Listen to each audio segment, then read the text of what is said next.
हम लोग तंग आ चुके हैं रोज रोज एक एक प्रूफ देते हुए, जबकि मेरा पति झूठा नहीं है।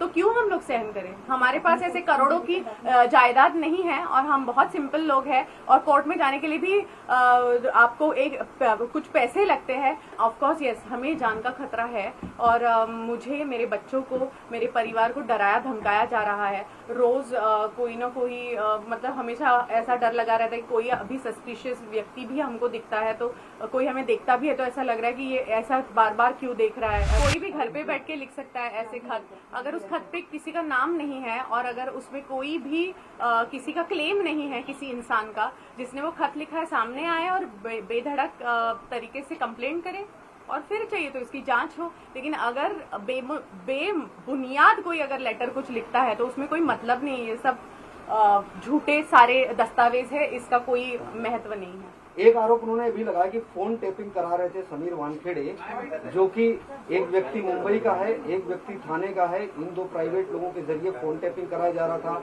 जो केसेस उन्होंने किया, खुद ड्रग्स कैरी करते थे, लोगों को फंसाने का काम करते थे।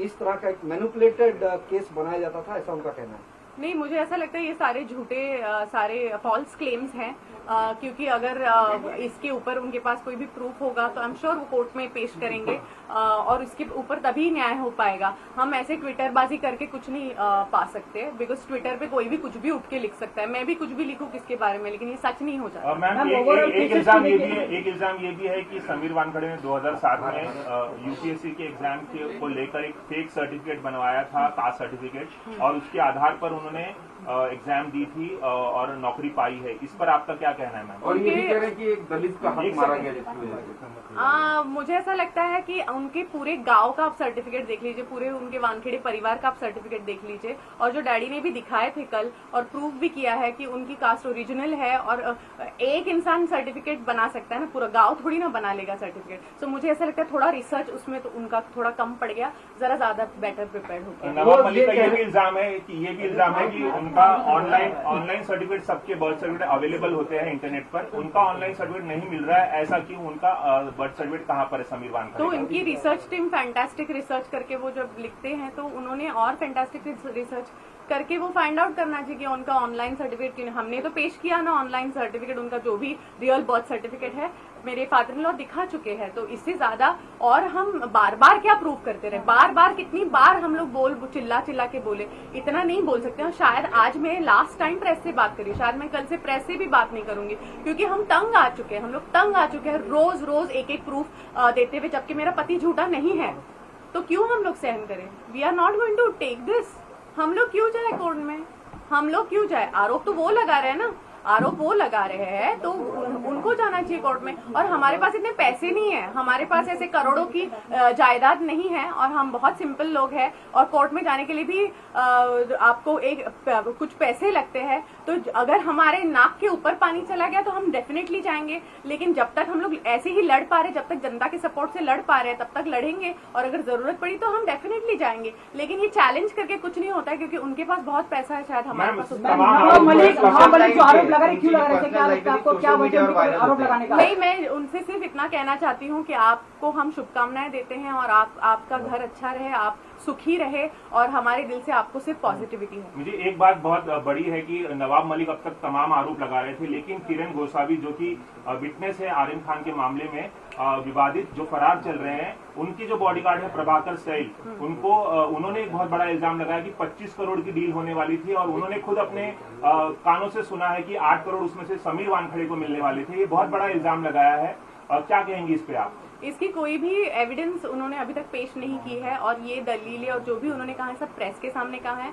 यही चीज वो जब कोर्ट में कहेंगे शायद, और उसके ऊपर वो प्रूफ्स देंगे, तभी ये चीज प्रूव होगी। तो हियर एंड से हम लोग जजमेंट नहीं लगा सकते, क्योंकि माननीय कोर्ट सबसे ज्यादा बड़ा है और सबसे ऊपर है। हम लोग तो फिर भी इंसान है नॉर्मल। आपको क्या लगता है क्यों टारगेट किया जा रहा है समीर वानखेड़े को? आपको क्या लगता है कि क्या वजह है? मुझे ऐसा लगता है कि समीर जी के जॉब और उनकी काम करने की शैली से, क्योंकि वो ऑनेस्ट ऑफिसर है, उससे बहुत लोगों को अड़चन होती होगी। बहुत लोग चाहते कि वो कुर्सी से हट जाए और उनका गुजारा चलता रहे, तो शायद इसीलिए वो चाहते हैं कि ये हट जाए और उनकी समीर जी की वजह से उनको तकलीफ है। इसी मैम पे एक बोल सवाल दीजिए ये कि आप क्या क्या- नवाब मलिक ही इन सब के पीछे हैं, क्योंकि मुख्यमंत्री ने भी इस तरह की जो एनसीबी की कार्रवाई थी उसको लेकर सवाल खड़े किए थे।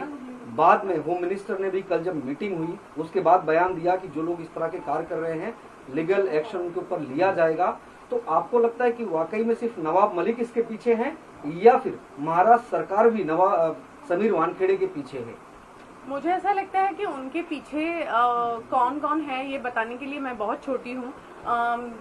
उनके अगेंस्ट यस डेफिनेटली एक पूरी यंत्रणा काम कर रही है, पर आई एम श्योर कि हमारी महाराष्ट्र सरकार इतनी समझदार है और इतनी कोऑपरेटिव है कि वो ज़रूर जीत सच्चाई की ही करेंगे और वो ज़रूर समीर जी के साथ खड़े होंगे जब उनको सच्चाई का पता चलेगा। एक बार ये इल्जाम लग रहा है कि समीर वानखेड़े जो है वो बीजेपी की कठपुतली है, केंद्र सरकार जो है महाराष्ट्र सरकार को गिराना चाहती है और समीर वानखेड़े जो है बीजेपी के फेवर में काम कर रहे हैं। और ऐसा कोई इल्जाम है नहीं बहुत बड़ा बॉलीवुड के कलाकारों पर, और जानबूझ के उन्हें शिकार बनाया जा रहा है ताकि महाराष्ट्र सरकार को बदनाम किया जाए। ये बहुत बड़ा इल्जाम है। मुझे ऐसा लगता है समीर जी सिर्फ कलाकारों को नहीं पकड़ते हैं, अगर वो 100% में से 3% या 2% कलाकार होंगे, लेकिन बाकी के तो सब रियल ड्रग रिलेटेड डॉन्स है या पेडलर्स है, ऐसे लोगों को ही पकड़ते हैं वो। तो ये बात तो टोटली खारिज हो जाती है कि वो कोई पर्सनल वेंडेटा निकाल रहे हैं। और एंड आई डोंट थिंक कि कोई भी पॉलिटिकल पार्टी इसका फायदा उठा रही है या कोई भी पॉलिटिकल पार्टी से वो रिलेटेड भी है। वो बहुत सेंट्रल गवर्नमेंट से बिलोंग करते हैं और न्यूट्रली काम करने में बिलीव करते हैं। तो अगर किसी को ऐसा लगता है या कोई भी पॉलिटिकल पार्टी को लग रहा है कि वो अपने फेवर में या अपने फेवर में नहीं है, तो मुझे लगता है उनको ये चीजें दिमाग से निकाल देनी चाहिए। किसी तरह की जान का खतरा है, किसी तरह की धमकियां मिल रही हैं, उसके बारे में आरोप किए गए। एक ऑफकोर्स जान का तो खतरा है ही। सिक्योरिटी दी हुई है उसके लिए मैं हमेशा धन्यवाद करना चाहूंगी, लेकिन ऑफकोर्स यस हमें जान का खतरा है और मुझे, मेरे बच्चों को, मेरे परिवार को डराया धमकाया जा रहा है। रोज कोई ना कोई मतलब हमेशा ऐसा डर लगा रहता है कि कोई अभी सस्पिशियस व्यक्ति भी हमको दिखता है, तो कोई हमें देखता भी है तो ऐसा लग रहा है कि ये ऐसा बार बार क्यों देख रहा है, जो भी है।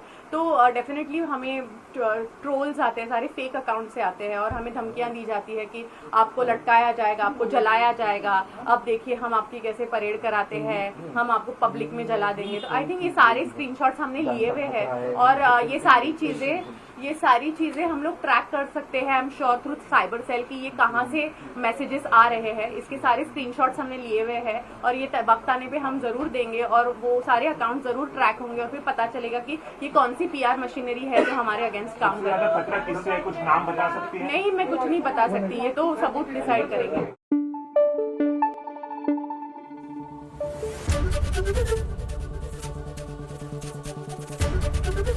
ABP न्यूज आपको रखे आगे।